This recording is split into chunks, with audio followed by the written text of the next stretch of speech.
Hello, friends. I am Dr. Nidhi. I am a gynecologist by profession and I love reading books. तो मैं कितनी बार ऐसी life changing books को मैंने encounter किया है जिन्होंने मेरी लाइफ थरोली चेंज कर दी है। तो मैंने कभी सोचा कि let me do a YouTube video for reviewing such books. जो कई लोग इतने पढ़ने की शौकीन नहीं है, they just want somebody to summarise the whole book for them. Don't lose your mind, lose your weight by author miss Rujuta Diwekar. तो ये एक सेलिब्रिटी न्यूट्रिशनिस्ट हैं जिन्होंने बहुत अच्छी किताब from her whole heart she has written this book. मैंने सोचा कि मैं चैप्टर बाय चैप्टर रिव्यू करूंगी। ये जो मेरा पहला वीडियो है, इसमें हम फर्स्ट चैप्टर को करेंगे रिव्यू। डाइट इतनी डिफिकल्ट नहीं है जितनी लोगों ने उसको बना रखा है। कई बारी लाइफ में बहुत सिंपल चीजें बहुत कॉम्प्लिकेट तरीके से पेश की जाती हैं, तो हम उससे ऐसे डरने लगते हैं जैसे कि कोई हुआ। सबसे पहले रुजुता ये क्लैरिफाई करती हैं कि diet does not mean starving yourself. Diet means following a good and a holistic way of eating so that आप एक अच्छी और हेल्दी लाइफ जी सकें। पहला कॉन्सेप्ट जो रुजुता क्रैश करती है वो है कॉम्पनसेशन डाइट का, जो मोस्ट कॉमनली लोग डाइटिशियंस के पास जाते रहे हैं, जैसे कि मैं भी गई हूँ पहले। तो अक्सर डाइटिशियन से रिकमेंड करती हैं कि अगर आपने एक नाइट पहले बहुत हैवी खाना खा लिया है तो नेक्स्ट डे आपको कॉम्पनसेशन डाइट, यानी कि आपको इस तरीके से डाइट लेनी है कि आपकी कैलोरीज कट हो जाएं और आपने जो कल ओवर ईट कर लिया है उसे आज आप न्यूट्रलाइज कर लें। This is a totally wrong concept. अगर आपने कभी किसी टाइम पर डाइट में हेवायर हो भी गया है, you have eaten lot of calories, lot of oils, तो दैट डजंट मीन कि आप अपना नेक्स्ट डे जो है वो स्टार्व करके खराब कर लें, क्योंकि नेक्स्ट डे टुवर्ड्स इवनिंग फिर से, अगर सुबह आपने भूखा रह भी लिया है तो टुवर्ड्स इवनिंग आपको फिर से एपेटाइट बहुत तेज बिल्डअप हो जाता है, विच doesn't get satisfied by routine eating. आप अल्टीमेटली टेंड करते हैं कि आप जरूरत से ज्यादा ही खा गए टुवर्ड्स इवनिंग। एक रात पहले खाया, अगले दिन फिर से खा लिया, इस तरह का सर्कल चलता ही चलता जाता है। कंसेप्ट जो रुजुता डिस्कस करती है वो डिटॉक्स डाइट्स का है या एक्सट्रीम डाइट्स का है। कई लोग डिटॉक्स करते हैं खुद को, उनको लगता है जैसे हम रूटीन डाइट से शायद टॉक्सिन्स ले रहे हैं, तो हम उसको अपने आप को डिटॉक्सिफाई करना है by taking pure foods like fruits, like nuts, दूधिया, या जैसे कि लौकी बहुत रिकमेंड करते हैं, लौकी का जूस, सूप, हलवा कद्दू का जूस भी मैं पी चुकी हूँ। इस तरह की extreme detox diets to cleanse your system is not very wise. Actually क्या होता है कि जो ये डिटॉक्स डाइट्स के नाम पर लैक ऑफ कैलोरीज वाली जो ब्लैंड डाइट्स दी जाती हैं, जो कि for a while you might feel क्योंकि उनमें नमक वगैरह एक्स्ट्रा नहीं है, यू फील अच्छा, I am less bloated, I am feeling lighter because my intestines are less clogged, but ultimately calorie deficit है, उसमें इनफ कार्बोहाइड्रेट्स नहीं है। टुवर्ड्स इवनिंग आप फिर से हंग्री हो जाते हैं और फिर से आप वही जंक वाले जो सर्कल में है, एक विशियस सर्कल बन जाता है। नेक्स्ट कॉन्सेप्ट जो रुजुता जिसके बारे में बात करती है वो है herbal products to lose weight. अब लोगों को लगता है कि हर्बल बोल दिया यानी कि प्लांट्स डिराइव्ड है, दैट मीन्स उसमें कोई साइड इफेक्ट्स नहीं है। तो बड़ी इंटरेस्टिंग बात ये है कि कोकेन भी प्लांट डिराइव्ड है एंड इवन भंग भी प्लांट डिराइव्ड है। तो do you think they are safe to eat just because they are herbal? So not everything herbal is actually safe. Herbal products in the form of powders, capsules to increase your metabolic rate are available and people just take them over the counter. ऐसे ही जाते हैं, किसी को बोलते हैं फलानी aunty ने बोल दिया जी कि मैंने लिया था और मेरा बड़ा वेट लूज हुआ, तो आप भी उनको फॉलो करते हैं, अच्छा कौन सी दवाई थी, मुझे भी मंगा दीजिए, तो आप भी खाना शुरू कर देते हैं बिना जाने कि उसका आपकी बॉडी के ऊपर क्या नुकसान हो रहा है। थर्ड कंसेप्ट है रिगार्डिंग एक्सरसाइजिंग। तो अक्सर ही जब आप वेट लॉस वाले देखेंगे एड्स, प्रोमोज, वहाँ पर बहुत अच्छे से हाईलाइट करके लिखा होता है no dieting, no exercise, guaranteed weight loss. ऐसा कोई मैजिकल पोशन नहीं होता है। जो एक्सरसाइज इज इनडिस्प्यूटेबल, ये गोज विदाउट सेइंग कि एक्सरसाइज तो करनी ही करनी है for losing weight and having a healthy life. अब जो रूटीन में जो डाइट क्लिनिक्स में लोग जाते हैं तो उसमें उनको रिकमेंडेड होता है कि take a calorie deficit diet. Calories cut करके डाइट प्लान बना दिया जाता है। उसके बाद उनको कहा जाता है कि आपने सिर्फ वॉक करनी है and no other exercise other than walk, no going to gym. और मुझे याद है कि at one such weight loss clinic I had been advise just the same. मैं उनको कहती हूँ मैं सुबह योगा करके आई हूँ, तो they would tell me yoga क्यों करके आए आप, आपको हमने बोला था ना सिर्फ वॉक करो सुबह और शाम।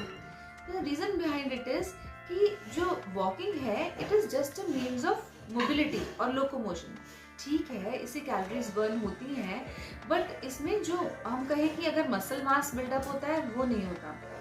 जो डाइटिंग जब हम करते हैं तो हम जस्ट अपना फैट नहीं लूज करते हैं, हम बॉडी का एसेंशियल जो मसल्स में लगा हुआ प्रोटीन भी लूज करते हैं। एज अ रिजल्ट हमारी जो बॉडी का वेट जब लूज होता है तो साथ साथ में उसमें क्या क्या लूज हुआ, उसमें फैट भी लूज हुआ, उसमें मसल भी लूज हुआ। अब मसल फैट के मुकाबले बहुत हैवी है और साथ साथ में पानी भी लूज हुआ। तो अब मसल हैवी होने की वजह से क्या होता है कि जितना मसल हमारा लूज हुआ उतना हमारी बॉडी वीक होती गई। 1 किलो रुई की अगर हम लें तो कितनी फैली हुई है, that is equal to 1 kilo fat. और 1 किलो लोहा कितना छोटी अमाउंट में होता है, that is equal to 1 kg of muscle. So आप सोचो कि आपने मसल लूज किया और कितना फैट लूज किया कि आपका वेट लॉस में रिफ्लेक्ट हुआ। अगर हम गुड हेल्थ की बात करें तो हमारा जो lean body weight is very important to be in a good quantity, then only we are considered healthy. Lean body weight क्या होता है, जो टोटल बॉडी का वेट है अगर उसमें से हम अपने फैट का वजन माइनस कर दें तो पीछे जो बचेगा वो लीन बॉडी वेट होगा। वो मसल्स का, बोन्स का, बॉडी के फ्लूइड्स का बना होता है। अब अगर हम उसको भी लूज कर रहे हैं साथ में तो फिर हम हेल्थ नहीं गेन कर रहे, हम हेल्थ लूज कर रहे हैं। बॉडी की हेल्थ किलो में कितना वजन आ रहा है वेइंग स्केल के ऊपर से मेजर नहीं की जा सकती। अगर एक्चुअली बॉडी की हेल्थ देखनी हो तो फैट की परसेंटेज देखनी पड़ेगी। उसके लिए स्पेशल एक मशीन होती है जिसको बोलते हैं डेक्सा, डुअल एक्सरे एब्जॉर्प्शियोमेट्री उसकी फुल फॉर्म है। उसको करके बॉडी के फैट परसेंटेज निकाली जा सकती है। Ideally in men it should be less than 20% and in women it should be less than 25%. अगर आप देखेंगे कि जो बहुत thin and lean fashion models भी होती हैं they have fat percentage too as high as more than 30%. So वो चाहे जितनी मर्जी बिल्कुल थिन दिख रही हैं पर एक्चुअली उनकी बॉडी कंपोजिशन टोटली अनहेल्दी है। जब आप वेट लूज करते हैं एक्सरसाइज करके तो इनिशियली आपको थोड़ा सा बॉडी का वेट लूज होगा और उसके बाद आपको लगेगा कि वेट लूज तो बिल्कुल नहीं हो रहा किलोज में। रीजन है कि आप मसल बिल्ड करते जाते हैं और फैट की प्रोपोर्शन कम होती जाती है, आपकी बॉडी की कॉम्पोजिशन इंप्रूव होती है बट वेट लॉस में उतना नहीं आता। तभी तो जो डाइटिशियंस हैं they do not recommend going to gym और doing other exercises than walking, वो because they have to show weight loss in KGs.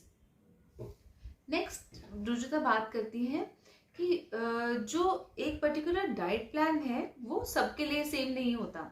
अगर एक लेडी ने उसके ऊपर वेट लूज किया है तो दूसरा जो बंदा है उसका उसी सेम डाइट पैटर्न के ऊपर वेट लॉस नहीं होने वाला, ना ही हेल्थ गेन होने वाली है।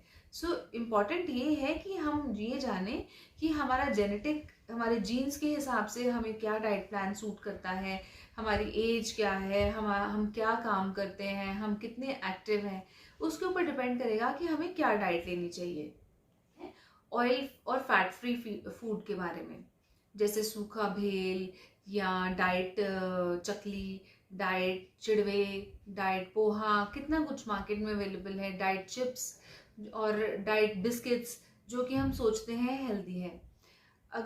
अगर हमें लगता है कि वो package food actually diet food है तो वी आर मिस्टेकन, क्योंकि उसको भी प्रिजर्व करने के लिए और उसको टेस्टी बनाने के लिए उसमें काफ़ी फैट होता है, कुछ परसेंट कम देन एक्चुअल फ्राइड नमकीन बट स्टिल अ लॉट। तो आगे हम एक कंसेप्ट के बारे में बात करेंगे इन इवेंचुअल चैप्टर्स, जब मैं नेक्स्ट चैप्टर डिस्कस करूंगी कि मैं ऐसा क्यों कह रही हूँ। जो हम समझते हैं कि ये फैट फ्री है वो एक्चुअल में कितना उसमें फैट है ये पता लगाने के लिए हम कोई डाइट चिड़वा या डाइट भेल लेकर उसको फिंगर्स में ऐसे क्रश करके तोड़ें और फिंगर्स को ऐसे देखें तो हमें पता लगेगा कि उसमें कितना चाहे हमें लगता है कि फैट नहीं है पर उसमें कितना फैट कंटेंट फिर भी है। सो थिंकिंग कि वो हेल्दी है, हम उसको बहुत सारी क्वांटिटी में खा जाते हैं, which is a very big disaster. So fat free foods and oil free foods don't get bluffed by them. Actually speaking, अगर आपको खाने का मन ही कर रहा है, then you can eat a full fat or a cream biscuit instead of eating so many biscuits which are low in sugar and considered without creams and considered to be healthy. Better than that, eating 2 cream biscuits is all time better than eating so many of those. जो sugar की alternatives आते हैं, जैसे कि saccharin derived and other artificial sweeteners, they are not good for health. People usually what they do is they take this alternative sugars in their milks and teas, और उसके साथ high sugar foods लेते हैं, जैसे कि मिठाई ले ली, biscuits ले लिए, so which is a very dangerous thing to do. Plus ये जो आर्टिफिशियल स्वीटनर्स हैं, इनका किडनीज के ऊपर, ब्रेन के ऊपर और हमारे नर्वस सिस्टम के ऊपर बहुत बैड इफेक्ट है. सो कंसिडर दैट कि आपको मीठा खाने की इच्छा ही हो रही है तो आप एक्चुअल मीठा खा लें, या फिर आप 2 टीस्पून शुगर तक अपनी डाइट में रिस्ट्रिक्ट कर लें पर डे शुगर इनटेक. तो वो that is much better than eating these artificial sweeteners which are very dangerous for our health. कि all food is good food. कोई भी पर्टिकुलर फूड आइटम ऐसी नहीं है जिसको हम कहेंगे ये बहुत अच्छा है और ये बहुत बुरा है. कुछ भी फूड अच्छा फूड है अगर उसको मॉडरेशन में खाया जाए. जो मेन की वर्ड है वो है मॉडरेशन. मॉडरेशन मतलब लिमिटेड क्वांटिटीज में, थोड़ी क्वांटिटीज में एट अ टाइम. अब जैसे कि फॉर एग्जाम्पल फ्रूट्स को तो हम बहुत अच्छा मानते हैं. Fruits are very good, they are rich in antioxidants, they are rich in vitamins, and as a doctor I know कि हम खुद भी फ्रूट्स रिकमेंड करते हैं पेशेंट को खाना. But do you know that कि अगर हम फ्रूट्स को रॉन्ग टाइम पे खाएं, like after a full meal हम फ्रूट खा रहे हैं, तो the fructose that is the sugar in fruit gets converted into triglycerides, and triglycerides are one form of cholesterol जो कि हमारी हार्ट की वेसल्स में जाके फंस जाता है और हमको हार्ट डिजीजेस के लिए प्रोन करता है.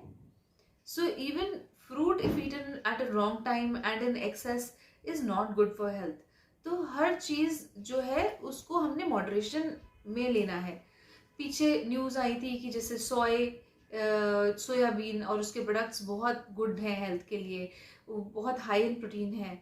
अब लोगों ने सोयाबीन को अब्यूज करना शुरू कर दिया. आटे में भी सोयाबीन, सोया का मिल्क भी निकाल लिया, टोफू भी ले लिया, और अल्टीमेटली इसी सोया के नुकसान लोगों को नजर आने लगे, और suddenly soya became monster and everybody started saying soya नहीं खाना, सोया नहीं खाना.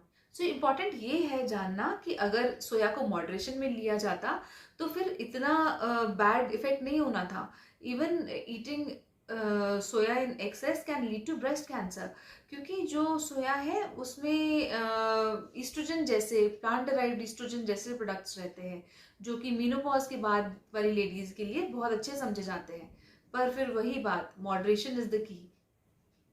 चैप्टर के एंड में रुजुता इसको समराइज करते हुए कहती हैं, एक तो मॉडरेशन फूड में चाहिए, exercise is non negotiable part of your daily routine, all food is good food, no compensation diets should be planned, no artificial sugars should be taken, and no detox diets should be advocated. इसके साथ ही हमारा first chapter finish होता है, and in my next video I will discuss with you the second chapter.